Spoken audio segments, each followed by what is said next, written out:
बहुत प्यारे वालों, स्वागत है आपका फिर से एक नई लर्निंग वीडियो में जहाँ पे आपको बहुत कुछ सीखने को मिलने वाला है।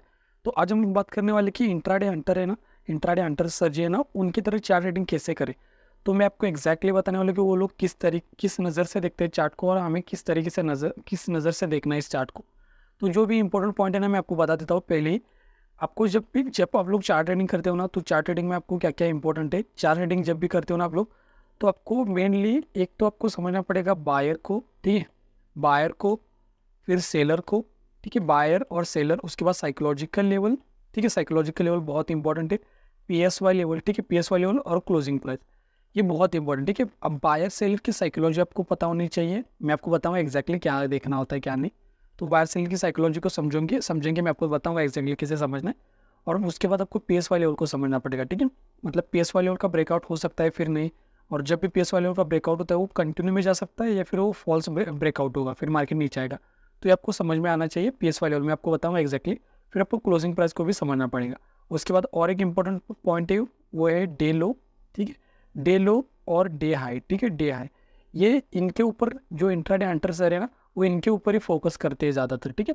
अभी मैं आपको बताऊंगा, अगर ये आपने समझ लिया ना, तो इजीली आप लोग फिर मार्केट के स्ट्रक्चर को समझ सकते हो। तो मार्केट के स्ट्रक्चर को अगर आपको समझना है ना, तो आपको ये सब कुछ समझना पड़ेगा, ठीक है। अभी मैं आपको स्टेप बाय स्टेप बताऊंगा। अब उससे पहले मैं आपको एक इंपॉर्टेंट पॉइंट बताता हूँ। कभी कभी क्या होता है ना, मार्केट फॉल कर रहा होता है या फिर मान लेते हैं कि मार्केट ऐसे मोमेंटम में जा रहा है, ठीक है, बाइंग के मोमेंटम में जा रहा है, अप ट्रेंड में जा रहा है। तो अप ट्रेंड एक बार अगर साइकोलॉजिकल लेवल का है, अगर ब्रेकआउट मिल रहा है और एक बार ब्रेकआउट मिल गया, ठीक है, मान लेते कि ये 50,000 का है, ठीक, 50,000 का है साइकोलॉजिकल लेवल है। अब अगर इसका ब्रेकआउट मिलने के बाद मार्केट का सपोर्ट लेके फिर ऊपर जा रहा है ना, तो ये वाले जो यहाँ पे सेलर्स है ना, कौन से सेलर मुझे बताओ, पुट सेलर्स है ना, इनके पास स्ट्रेंथ आ जाएगी, ठीक है। तो ये मार्केट हो सकता है इसका ब्रेकडाउन ना करे, ऊपर ऊपर चला जाए। अगर इसका ब्रेकडाउन नहीं मिल रहा है तो मतलब उसका अपोजिट भी समझ सकते हो। अगर मार्केट फॉल कर रहा है, ठीक है, और यहाँ पे एक साइकोलॉजिकल लेवल है, ये मान लेते कि 50,000 का साइकोलॉजिकल लेवल है, और मार्केट यहाँ पे ओपन होता है और इसका ब्रेकआउट बिना दिए मार्केट फॉल करेगा, तो इसका मतलब क्या है ना, कि ये वाले जो सेलर्स हैं ना बहुत स्ट्रांग होते हैं, ठीक है।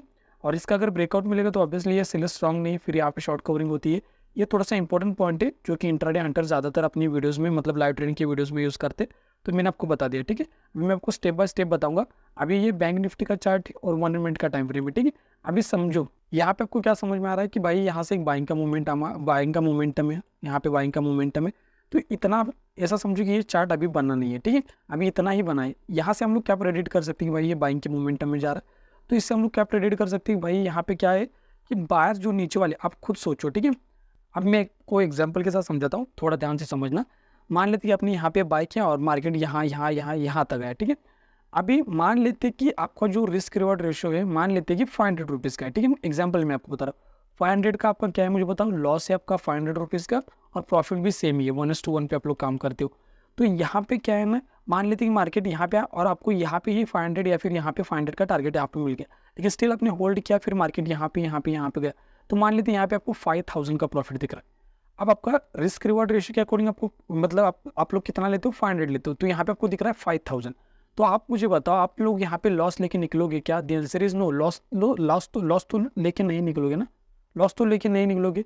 कि यहाँ पे लॉस क्यों लेके निकलोगे? कि आपका 500 कम से कम आप लोग, अगर मार्केट ऐसे फॉल भी करेगा, रिट्रेसमेंट भी करेगा, तो 3,000 तो लेके निकलोगे, ठीक है। इसका मतलब क्या है कि यहाँ पे आप लोग ये सेल नहीं देने वाले। तो अगर आप लोग पैसा अपनी जेब से नहीं दोगे, तो फिर हमें किसको टारगेट करना है? ऊपर वाले जो सेलर्स है ना, उनको टारगेट करना होता है। तो उस तरीके से समझो, यहाँ पे जब मोमेंटम करके मार्केट इस तरीके से जा रहा है ना, तो ये नीचे वाले जो बायर्स है ना, ये अभी पैसा नहीं देंगे। तो इस कंडीशन में हमें क्या करना होता है, ऊपर वाले जो सेलर्स है ना, उन्हीं को टारगेट करना है। अनटिल एंड अनलेस मार्केट अगर बहुत बड़ा कैप डाउन ओपन होता है, तो हो सकता है ये सेलर प्रेशर में आ जाए और ये लोग अगर निकलना स्टार्ट करेंगे तो नीचे मार्केट जा सकता है, ठीक है, अगर गैप डाउन बहुत बड़ा है तो। अगर मोमेंटम उतना, मतलब मान लेते हैं ये 50% रिट्रेसमेंट है और यहीं कहीं पे मार्केट ओपन हो रहा है, तो हो सकता है मार्केट फिर से ऊपर चला जाए। लेकिन क्या होता है ना, कि मार्केट अगर फ्लैट ओपन हो रहा है या फिर थोड़ा मतलब गैप बोल सकते हो रहा है, तो फिर से एक मोमेंटम आ सकता है। तो उस कंडीशन में हमें नीचे वाले बायर से उनको टारगेट नहीं करना, क्योंकि वहाँ पे ऐसे लोग तो लोग देने वाले नहीं है। ऊपर वाले जो सेल्स हैं उनको ही टारगेट करना है। अभी थोड़ा सा साइकोलॉजी को समझो। बहुत से लोगों को क्या होता है ना, साइकोलॉजी, वो लोग अगर सपोर्ट का ब्रेकडाउन हो रहा है, ठीक है, एक मान लेते एग्जाम्पल के लिए कि यहाँ पे बैंक निफ्टी इतना फॉल किया, ठीक है, और निफ्टी मान लेते कि अभी फॉल करने वाला है, ठीक है। अभी बहुत से लोग क्या करेंगे ना, बैंक निफ्टी में यहाँ पे सेल नहीं करेंगे, वो लोग सेल करेंगे निफ्टी में, क्योंकि निफ्टी अभी तक फॉल नहीं किया ना।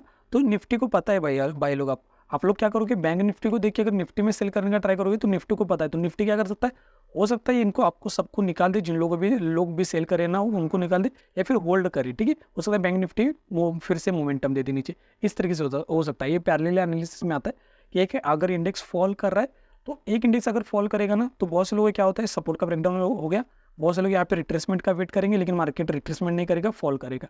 हो सकता है सेकंड सपोर्ट का ब्रेकडाउन मिले, फिर से मार्केट आप लोग बोले रिट्रेसमेंट करने के लिए यहाँ पे आ जाएगा, रिटेस्ट करने के लिए, फिर से मार्केट नहीं आता है यहाँ पे, फिर से फॉल करता है। तो जो इंडेक्स यहाँ पे अभी तक गिरा नहीं है ना, बहुत से लोग वहाँ पे सेल करने का ट्राई करते हैं, यहाँ पे सेल नहीं करने का ट्राई करेंगे यहाँ पे, क्योंकि उनको लगता है अभी ये फॉल करेगा, बैंक निफ्टी ने फॉल किया तो अगर आप लोग निफ्टी में सेल करने का ट्राई करोगे बैंक निफ्टी को देख के, तो फिर यहाँ पे मार्केट ट्रैप ही करेगा आपको। किस तरीके से होता है वो भी मैं आपको बताता हूँ। अगर मान लेते यहाँ पे एक सपोर्ट है, यहाँ पे सपोर्ट है, अब बैंक निफ्टी फॉल कर रहा है, ठीक है, ब्रेकडाउन मिल गया और आप लोग वेट करें और रिटेस्ट हो जाए, लेकिन मार्केट ने थोड़ा सा रिटेस्ट नहीं किया, यहाँ से ही फॉल किया। अब यहाँ पे ब्रेकडाउन दे दिया मार्केट ने, मान लेते कि निफ्टी अभी यहाँ पे डे लो है, ठीक है, ये फर्स्ट कैंडल बन गई, मार्केट ऊपर जाके डे लो का ब्रेकडाउन किया। अभी यहाँ पे क्या होता है ना कि बैंक निफ्टी को देख के बहुत से लोग निफ्टी में सेल करने का ट्राई करेंगे, क्योंकि इनको पता है निफ्टी में इतना स्पेस अवेलेबल है, बैंक निफ्टी ने इतना मोमेंटम किया है, तो हो सकता है निफ्टी आ जाए। तो इसके कारण क्या है ना, यहाँ पे सेलर्स एक्टिव होंगे, यहाँ पे भी सेलर्स एक्टिव होंगे, तो मार्केट उनको निकालने के लिए ऊपर जाता है वही लोग, ठीक है। तो इस तरीके से आप लोग समझ सकते हो। अभी ये वाले जो नीचे बाहर से ना, इनको टारगेट नहीं किया जा सकता, क्योंकि क्या है ना, ये प्रॉफिट में, और ये प्रॉफिट में होंगे तो एसएल देंगे नहीं, तो हमें किनको टारगेट करना पड़ेगा। ध्यान से समझोगे तो यहाँ पे एक साइकोलॉजिकल लेवल है, और मार्केट यहाँ पे ओपन होता है यहाँ पे, और यहाँ से एग्जैक्टली रेजिस्टेंस लेता है। तो आपके पास में भी दो रास्ते हैं। कौन सा रास्ता है? पहला तो एक रास्ता है कि ये वाले जो नीचे बाहर से उनके एसएल को टारगेट करो, जो कि अपने एसएल देने वाले हैं नहीं, या फिर आप लोग टारगेट करो 49,500 वाले जो सेलर्स है ना, कॉल सेलर्स, उनको टारगेट करो, क्योंकि उनका डिस्टेंस बहुत कम है। देखो ये भी एक इंपॉर्टेंट पॉइंट होता है। एक है कि मार्केट यहाँ पे जब मार्केट ओपन होता है ना, तो मार्केट क्या करे, ये वाले जो सेलर्स है ना, इनका पैसा खाने के लिए जाए, या फिर मार्केट ओपन हो यहाँ पे और इनका पैसा खाने के लिए नीचे जाए। अब आप मुझे बताओ, यहाँ पे मान लेते हैं यहाँ पे लगाना पड़ रहा है 1000 करोड़, एग्जाम्पल मैं आपको बता रहा हूँ। कब? जब मार्केट को 49,500 वाले जो सेलर्स है ना, उनका अगर एसएल खाना है, तो मार्केट को मतलब ऑपरेटर को 1000 करोड़ लगाना पड़ेगा, ठीक है। एग्जाम्पल मैं आपको बता रहा हूँ। अगर नीचे वाले जो बाहर से उनका अगर एसएल खाना है, तो मान लेते हैं यहाँ पे 10,000 करोड़ उनको लगाना पड़ेगा। तो आप मुझे बताओ ऑपरेटर जी कौन सा रास्ता चूज करेंगे? कम पैसा लगा के ऊपर वाले एसएल खाना ट्राई करेंगे, उनको ऊपर वाले के जो एसएल है उनको हिट करने का ट्राई करेंगे, फिर नीचे वाले का? ऑब्वियसली जहाँ पे पैसा कम लगेगा वहाँ पे ही वो लोग जाने का ट्राई करेंगे ना, तब जाके आपको इस तरीके से समझना है, ठीक है। तो 49,500 यहाँ पे एसएल्स मिलेंगे, तो नीचे वाले तो यहाँ पे एसएल्स देंगे नहीं, क्योंकि डिस्टेंस बहुत ज़्यादा हो गया। और उस कंडीशन में यहाँ पे देखोगे तो क्लोजिंग प्राइस भी एक सपोर्ट की तरह एक्ट कर रही है, क्लोजिंग प्राइस का ब्रेकडाउन नहीं मिल रहा है। और एक इंपॉर्टेंट पॉइंट क्या, कि जब भी मार्केट को ऊपर जाना है ना भाई लोग, तो एक हमेशा बात को याद रखना, अगर मार्केट को ऊपर जाना है या फिर नीचे जाना है, एक मैं आपको ऐसा चार्ट बना के दिखाता हूँ, ठीक है, ताकि ना आप लोग अगर नोटबुक वगैरह होगी तो आप लोग ऐसा लिख सकते हो। अगर मार्केट को ऊपर जाना है तो मार्केट के पास में दो रास्ते होते हैं। पहला होता है मार्केट बायर होते हैं ना, उनको निकाल के चला जाए ऊपर, या फिर क्या करे, सेलर्स के सेल क्रिएट करे, ठीक है। इन दो में से कुछ करेगा तभी मार्केट ऊपर जाता है। यह हो गया हमारा फर्स्ट। सेकंड क्या है, मार्केट नीचे कब जाएगा? एक तो मार्केट होता है सेलर्स को निकाल के चला जाए, फिर बायर्स के सेल क्रिएट करेगा। इन दो में से कुछ करेगा मार्केट, तभी जाके मार्केट नीचे जा सकता है। अब यहाँ पे देखो, मैंने आपको क्या कहा कि यहाँ पे मार्केट ने तो सेलर्स के सेल क्रिएट की। अगर मार्केट को यहाँ से ऊपर जाना तो मार्केट क्या करेगा, ये वाले जो बायर्स है ना, इनका पहले एसएल हिट करेगा तभी मार्केट ऊपर जाएगा, क्योंकि अगर ये भी साथ में बैठेंगे तो क्या हो जाएगा, इनको भी प्रॉफिट मिलेगा। तो मार्केट ऐसा नहीं करेगा, सबको निकाल के जाएगा। अगर यहाँ पे एसएल्स पड़े तो इनका पहले एसएल हिट करेगा, फिर नीचे जाएगा। अगर यहाँ पे सेलर्स एक्टिव होंगे तो उनका एसएल हिट करके फिर ऊपर चला जाएगा। यहाँ पे रेजिस्टेंस का ब्रेकआउट हो गया तो यहाँ पे बायर्स आएंगे तो उनका एसएल हिट करके नीचे आएगा। आप खुद सोचो, आपका एसएल कितनी बार हिट होता है? आपका एसएल ज़्यादा हिट होता है या फिर आप लोग प्रॉफिट ज़्यादा कर दो? एसएल ज़्यादातर हिट होता होगा, ठीक है ना। अगर आप लोग बिगिनर लेवल पे हो, अगर आप प्रोफेशनल हो तो ऑब्वियसली आपका प्रॉफिट ही होता होगा। लेकिन एसएल क्यों ज़्यादा हिट होता है? क्योंकि आप लोग मतलब उनकी तरह सोच रहे हो ज़्यादातर लोगों के बारे में, क्योंकि वो सबको क्या लगता है ना कि मार्केट चलो अभी बढ़ गया, आप नीचे आएगा, आप नीचे आएगा, आप नीचे आएगा। तो जब सबको ये लगने लगता है ना मार्केट आप नीचे आएगा, आप नीचे आएगा, आप नीचे आएगा, तो मार्केट फिर ऊपर ही चला जाएगा। और जब सबको ये लगने लगता है ना मार्केट आप ऊपर जाएगा यहाँ से रिट्रेसमेंट करके, या फिर यहाँ से चला जाएगा, या फिर यहाँ से चला जाएगा, तब मार्केट ऐसे करके फॉल ही करता रहेगा, क्योंकि सबको लग रहा है कि आप जाएगा। और जब सारे लोग उम्मीद छोड़ेंगे ना, चलो भाई आप तो मार्केट ब्रेकडाउन दे दिया, आप तो नहीं जा सकता साइकोलॉजिकल लेवल, तब जाके मार्केट फिर ऊपर जाएगा, ठीक है। तो ये एक इंपॉर्टेंट पॉइंट था, मैंने आपको बता दिया। अभी मैं आपको थोड़ा सा साइकोलॉजिकल लेवल के बारे में बताता हूँ, ठीक है। वो इंपॉर्टेंट पॉइंट है, थोड़ा सा अगर चार्ट वैसा मिलेगा तो मैं आपको बताता हूँ, ठीक है। बहुत इंपॉर्टेंट है वो, थोड़ा सा और जाएंगे। यहाँ पे देखो, यहाँ पे एग्जैक्टली वैसा ही चार्ट है। मैंने आपको क्या बताया था कि यहाँ पे अगर मार्केट फॉल कर रहा है और यहाँ पे अगर साइकोलॉजिकल लेवल है, मार्केट मान लेते हैं कि मार्केट रिट्रेसमेंट क्या हो सकता है, यहाँ पे फ्लैट ओपन हो, गैप डाउन ओपन हो थोड़ा सा, या फिर हो सकता है गैप अप भी बोल सकते हो। लेकिन अगर साइकोलॉजिकल लेवल से मार्केट रेजिस्टेंस लेगा ना भाई लोग, तो ये फॉल हो सकता है। ठीक है, यहाँ पे समझो, यहाँ पे 49,000 का एग्जैक्टली मार्केट ने रेजिस्टेंस ले लिया। अब ये नहीं होता कि मार्केट इनको हमेशा ब्रेकआउट दे दे, ऐसा नहीं होता। अब प्रीवियस में भी एक चार्ट बना था, मैं आपको दिखाता हूँ। ठीक है, पहले यहाँ पे कॉन्सेप्ट को समझो थोड़ा सा, मैं आपको चार्ट दिखाता हूँ। यहाँ पे देखो मार्केट ने इस तरीके से फॉल किया है। ठीक है, अभी मार्केट के पास में दो रास्ते हैं, पहले तो थोड़ा सा अभी मैं थोड़ा सा दिखाता हूँ चार्ट। यहाँ पे देखो मार्केट ने फॉल किया। ठीक है, मार्केट ने क्या किया मुझे बताओ, फॉल किया और सबको निकाल दिया। ठीक है, अभी यहाँ पे सेलर्स भी आए होंगे, बायर्स भी आए होंगे, मार्केट ने थोड़ा सा यहाँ पे होल्ड किया। अभी ध्यान से समझो, यहाँ पे जब भी ऐसे साइकोलॉजिकल लेवल का ब्रेकआउट नहीं मिलता ना भाई लोग, अगर इंट्राडे एंटरजी सर है ना, उनके अगर सारे वीडियोस देखते हो ना, तो आप लोग एक बात उनकी नोटिस करोगे तो उनको पता होता है कि कब ब्रेकआउट मिलेगा, कब आपको यहाँ पे पोजीशन को स्क्वायर अप करना है और कब यहाँ पे पोजीशन को बनाना है। ठीक, अब यहाँ पे समझो, जब भी यहाँ पे साइडवेज मार्केट होता है ना, तो आपको यहाँ पे क्या समझ में आता है भाई, यहाँ पे बायर भी है और यहाँ पे सेलर भी है, ये तो आपको समझ में आता है। अगर यहाँ पे साइकोलॉजिकल लेवल का ब्रेकआउट हो जाएगा तो क्या हो जाएगा मुझे बताओ, ये वाले जो सेलर्स है ना वो ट्रैप हो जाएंगे, फिर मार्केट ऊपर ही मोमेंटम करता हुआ जाएगा। ठीक है सर, यहाँ पे शॉर्ट कवरिंग होती है, इसको कहते हैं हम लोग शॉर्ट कवरिंग। लेकिन मार्केट को नहीं जाना हुए उस तरीके से, मार्केट क्या करेगा, इन बायर को ही ट्रैप करेगा। तो इस कंडीशन में मार्केट को क्या करना पड़ेगा, साइकोलॉजिकल लेवल को रिस्पेक्ट करना पड़ेगा। बहुत इंपॉर्टेंट पॉइंट मैं आपको बता रहा हूँ, आई होप कि आपके पास एक नोटबुक वगैरह होगी भाई लोग। ठीक है, बहुत इंपॉर्टेंट पॉइंट ये है, मैं एक आपको बता रहा हूँ। अगर ये साइकोलॉजिकल लेवल का यहाँ पे ब्रेकआउट कर देता ना, तो यहाँ पे मार्केट का स्ट्रक्चर चेंज हो जाता। अगर ऑपरेटर जी को यहाँ से मार्केट को नीचे लेके आना है तो यहीं से ही लेके आना पड़ेगा नीचे, क्योंकि इसका अगर ब्रेकआउट मिलेगा तो, क्योंकि यहाँ से सारे सेलर्स भागना स्टार्ट करेंगे, शॉर्ट कवरिंग हो जाएगी, तो इसका ब्रेकआउट नहीं होना चाहिए। यहाँ पे मार्केट को क्या करना पड़ेगा, बायर्स को ही यहाँ पे ट्रैप करना पड़ेगा, सेलर्स को नहीं। अब मैं आपको ना तो वो चार्ट दिखाता हूँ। ठीक है, थोड़ा सा यहाँ पे कॉन्सेप्ट को समझ गए ना आप लोग, थोड़ा सा वो चार्ट को ढूंढना पड़ेगा। ठीक है, रीसेट चार्ट करेंगे हम लोग। यहाँ पे थोड़ा सा कहाँ पे चार्ट गया, वो बहुत इंपॉर्टेंट है वहाँ पे भी। यहाँ पे देखो 53,000 का, यहाँ पे वही सेम ही है। अब यहाँ पे देखो, यहाँ पे देखो, यहाँ पे क्या होगा मुझे बताओ, बहुत से लोगों ने सेल किया होगा, मार्केट ने उनको निकाल दिया। अब यहाँ पे फिर से मार्केट क्या होगा मुझे बताओ, थोड़ा सा अगर ध्यान से देखोगे 5 मिनट के टाइम फ्रेम पे, लेकिन हम लोग 5 मिनट का टाइम फ्रेम अगर आपको देखना है तो देख सकते हो। यहाँ पे देखोगे तो मार्केट क्या कर रहा है मुझे बताओ, एक रेंज में जा चुका है। ठीक है, मार्केट यहाँ से गया, ऊपर गया, यहाँ पे रेजिस्टेंस ले लिया, फिर से मार्केट यहाँ पे नीचे आके फिर ऊपर गया। ठीक है, तो हम लोग एक 5 मिनट के टाइम फ्रेम पे अगर एक्जैक्टली देखते हैं तो यहाँ पे रेंज आपको मिल जाती है। ठीक है, क्या करता हूँ मैं आपको एक्जैक्टली दिखाई देता हूँ, ताकि अगर आप लोग भाई मुझे टाइम दे रहे हो ना, तो मैं भी अपना 100% दूंगा। ठीक है, यहाँ पे आपको बिल्कुल भी ऐसा नहीं लगेगा कि मैं आपका टाइम वेस्ट कर रहा हूँ। तो यहाँ पे देखोगे तो मार्केट पूरा रेंज में जा चुका है। ठीक है, यहाँ पे भी अभी देखो 5 मिनट का टाइम फ्रेम में मार्केट रेंज में जा चुका है, इतना आप लोग समझ गए। फिर से हम लोग 1 मिनट के टाइम फ्रेम में शिफ्ट हो जाएंगे। ठीक है, थोड़ा सा आ जाएंगे 1 मिनट के टाइम फ्रेम पे। यहाँ पे बहुत इंपॉर्टेंट है कि वही मैं आपकी इसके पहले मैंने आपको बता दिया साइकोलॉजिकल लेवल के बारे में, सेम ही है। ठीक, अब यहाँ पे देखो, यहाँ पे मार्केट क्या है मुझे बताओ, साइडवेज है, साइडवेज है यहाँ पे। अब यहाँ पे साइडवेज मतलब बायर भी होंगे और सेलर्स भी होंगे।